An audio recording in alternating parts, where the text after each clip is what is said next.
uzum ishqibozlari uchun mana ko'chatlarimiz tayyor. Husayni, oq damskiy, qora damskiy, Rizamatota, F1, Gigant. 6 xil nav ko'chatlar, tomirli ko'chatlarimiz bor. Noyabr oyida sotuvga tayyor. Undan tashqari qalamcha holatda ham sotamiz. O'sha qalamcha holatdagilarda keyin aytib o'tamiz yana. Qaysi navlar. Mana shularning qalamchalari ham bor. Unga yana qo'shimcha yangi navlar ham bor. Kelib turib bemalol mana shu joydan o'zlaringiz qazlab olasizlar. Mana yam-yashil ko'kargan, chiroyli mana navdalar pishgan. Dekabrgacha, yerlar muzlagungacha eksa bo'ladi, bemalol. Yaxshi bo'ladi.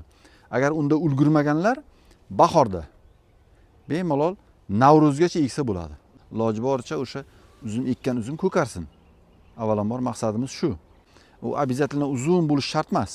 Uni kaltaroq kesilsa ham bitta, ikkita ko'z chiqsa, yaxshi ko'karib ketadi. Parvarishlash tartibini ham qisqacha qilib o'rgatib qo'yamiz. Ko'chat oluvchilar bir dona oladimi, balkim 10 ta oladimi, balkim juda ham ko'proq bog' qilaman deganlar bo'lishi mumkin. O'shalarga ham narxlarni kelishtirib beramiz, chiroyli qilib. Mana ko'chatlar sifatli, yaxshi pishgan holatda. Xudoga ming qatla shukr.